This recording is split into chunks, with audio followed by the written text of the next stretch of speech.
আগে বাড়িটায় অপদেবতার দৃষ্টি আছে। বাড়ি কেনার পর আমরা সবাই বাড়িটায় কিছুদিন থাকার জন্য গিয়েছিলাম। প্রথম দিনেই আমার স্ত্রী কি দেখে ভয়ে চিৎকার করে ওঠে।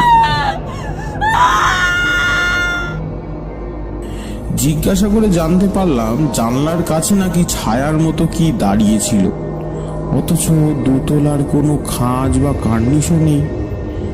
পরের দিন সন্ধ্যাবেলায় আমার বড় ছেলে শচীদুলাল বাড়ির পিছনের দিকে গিয়েছিল। সেখানে ভয় পেয়ে কোনো রকম দৌড়ে পালিয়ে এসে আমাকে বলল বাড়ির পিছনে মেয়েলি কণ্ঠে কে যেন কাঁদছে। কেমন সন্দেহ হওয়াতে চাকর বাকর নিয়ে বাড়ির পিছনের দিকে গেলাম। কি বলবো ঠাকুর মশাই, সেখানে সেই কান্নার আওয়াজ আমিও শুনেছি। খুব